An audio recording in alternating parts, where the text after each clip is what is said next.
Shalom Bapak Ibu dan Saudara. Salam damai sejahtera dalam kasih Tuhan. Besar doaku, Ibu Bapak semua senantiasa ada di dalam penyertaan Tuhan. Saudara, RHI Renungan hari ini bersama saya Pendeta Lukas Eko Sukoco dari Padepokan Diakonia Mitra Kinasih. Saat ini kita akan belajar tentang sikap bijak berdasarkan Alkitab menghadapi pandemi COVID-19. Sikap bijak berdasarkan Alkitab menghadapi pandemi COVID-19. Semoga menjadi berkat. Saudara, kenapa tema ini penting? Karena yang kita saksikan bukan sikap bijak berdasarkan Alkitab, tapi sikap yang tidak bijak. Ada yang lalu mengambil ayat Alkitab, tapi sikap yang tidak bijak. Yang pertama saya lihat, yaitu sikap ketakutan. Ketakutan. Jadi begitu ada sakit penyakit, ada pandemi, ketakutan, paranoid. Itu yang pertama, sikap ketakutan. Dan diriku pernah menjadi bagian dari kelompok ini. Tapi Tuhan menegur saya, menegur kami bahwa ada Tuhan yang menyertai lewat firman Tuhan yang nanti kita tuntaskan. Tapi inilah yang terjadi, yaitu sikap ketakutan. Sedangkan yang kedua, saudara, yang kedua sebaliknya, yaitu sikap kepedean. Saya anak Tuhan, pasti bebas dari virus, pasti tidak ketularan, pasti tidak terpapar, tidak terinfeksi, tidak akan sakit. Tahu-tahu sakit.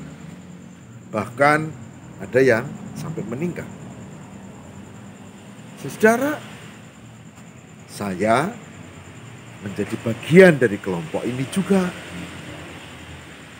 Dan Tuhan mengingatkan saya, jangan mencobai Tuhan Allah.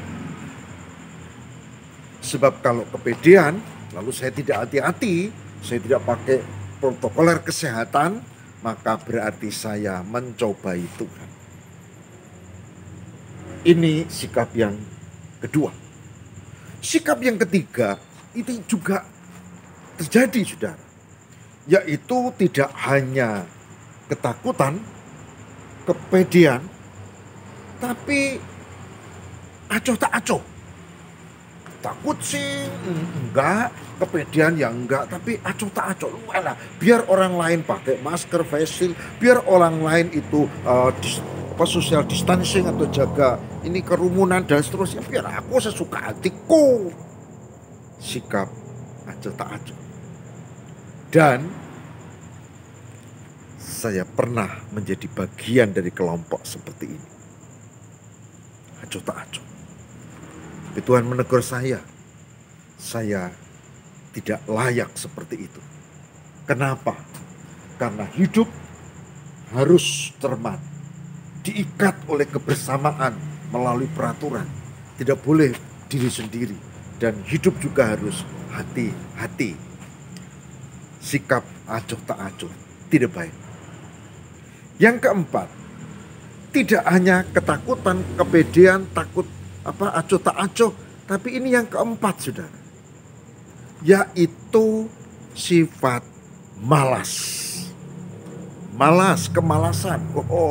Enak ya sekarang ya, tidak perlu kebaktian seperti biasa.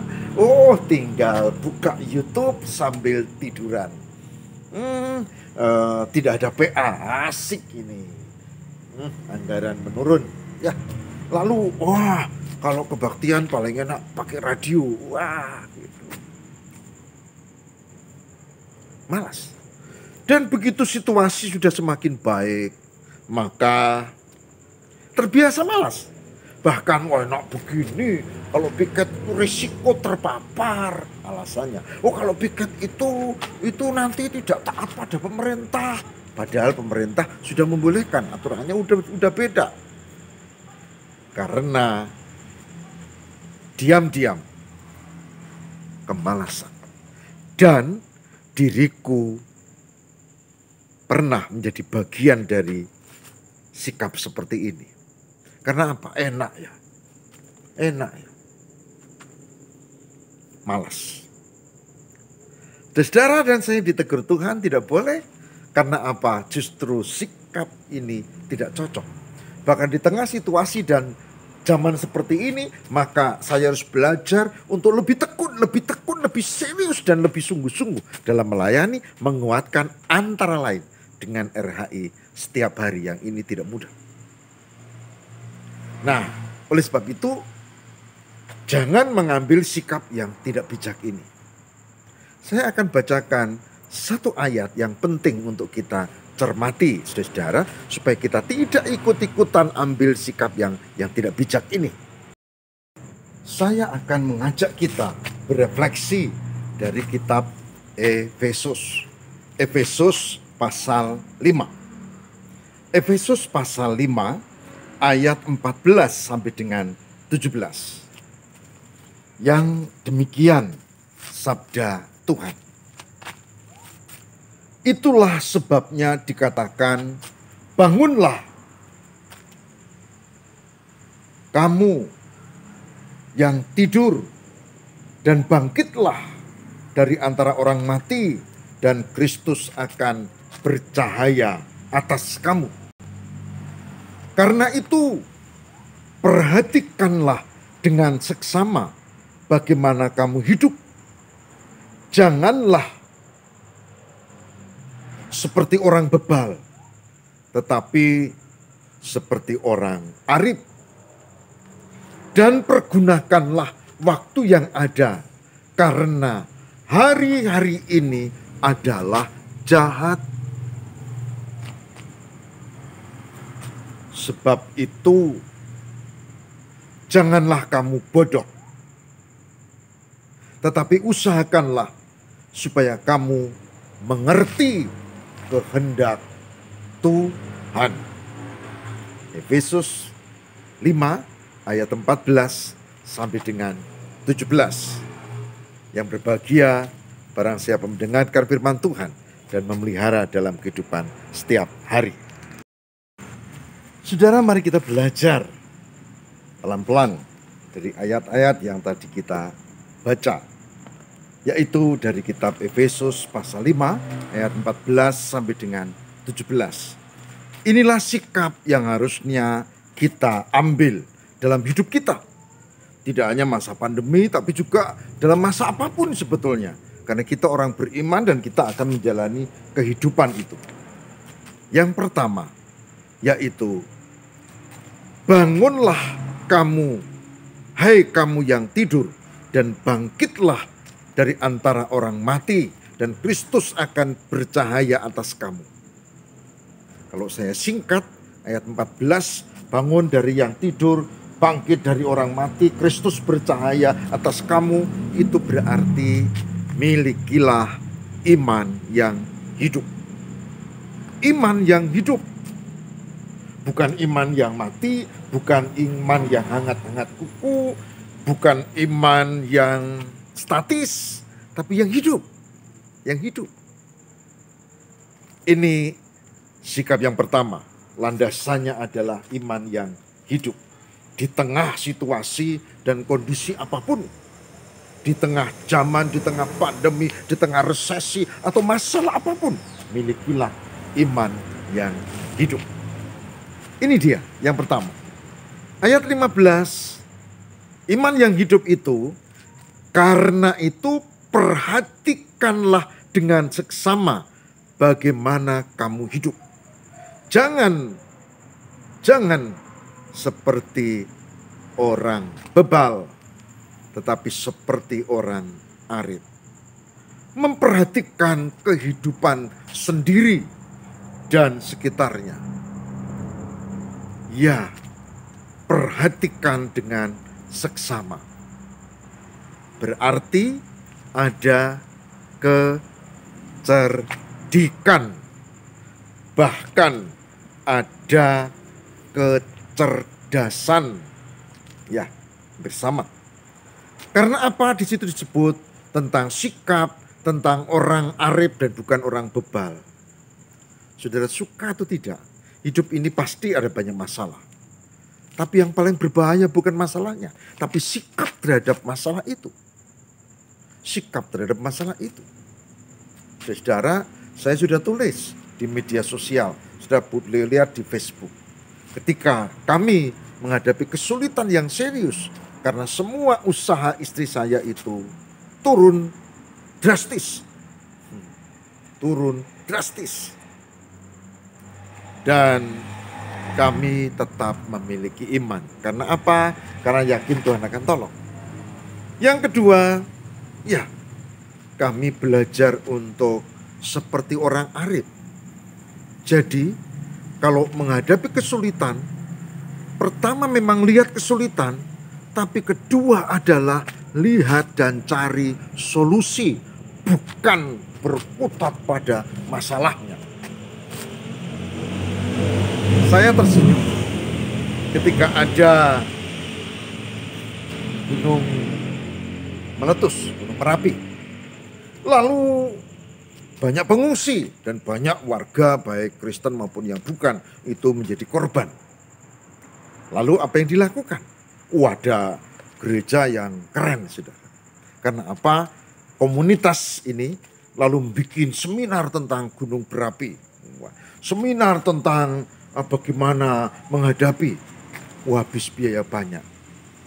Pertanyaan saya sederhana. Bagus. Tapi apa yang kau buat untuk membantu korban dari gunung berapi itu? Saudara, yang dibutuhkan bukan sikap bebal. Saya tidak mengatakan itu bebal, tapi sikap arif. Bagaimana kita menolong orang sekitar kita. Bukan sekedar seminar, itu saja. Seminarnya oke, bahkan mungkin lebih oke kalau nanti, sekarang tolong dulu. Atau kalau setidaknya bikin 2 tim, 1 seminar, 1 tolong. Iman membutuhkan sikap arif. Juga di tengah zaman yang sekarang. Juga termasuk yang Bapak Ibu Saudara alami sekarang ini. Kesulitannya macam-macam kan. Sakit penyakit juga kan. Ketakutan juga kan. Resesi ekonomi juga kan. Bahkan persoalan sosial juga. Ingat, jangan berhenti pada masalah. Tapi solusinya bagaimana? Sikap arif dan bukan bebal. Ayat 15. Nah, di tengah pandemi juga begitu. Kalau jelas kita ada perubahan, gejala-gejala itu ada, maka sikap arif adalah periksa. Sikap bebal adalah diam, menunggu. Biasanya kita ini suka ke rumah sakit kalau sudah parah. Kalau masih bisa jalan, nanti dulu. Kalau sudah parah, masuk. Dan itu biasanya sulit tertolong. Atau tertolong, tapi butuh biaya banyak. Waktunya panjang. Kenapa harus nunggu parah? Lebih bagus kalau check up toh. Lebih bagus kalau periksa. Saya dekat dan mengunjungi keluarga. Keluarga ini kemudian baru tahu saya kalau dia ternyata terpapar COVID-19. Istri saya, kami ajak juga. Dan apa yang dibuat? Ya, yang dibuat sikap arif adalah segera periksa. Terpapar enggak? Jangan-jangan aku OTG, kelihatannya aku sehat tapi aku nularkan pada orang lain. Maka saya datang ke rumah sakit, saya datang ke Panti Waluyo. Kami punya rumah sakit namanya Panti Waluyo Purworejo. Dan dicek dan saya dan istri ternyata sehat. Saudara, sikap arif. Ayat 16. Dan pergunakanlah waktu yang ada Karena hari-hari ini adalah jahat. Hari-hari ini adalah jahat, penuh pergumulan, penuh kesulitan, penuh masalah, dan macam-macam. Dan pergunakanlah waktu yang ada, itu berarti juga bijak dalam menyikapi hidup. Karena kita tahu hidup kita terbatas. Karena kita tahu kita tidak selamanya hidup. Dan kita harus gunakan ini, hidup kita, untuk yang berguna, untuk yang bermanfaat.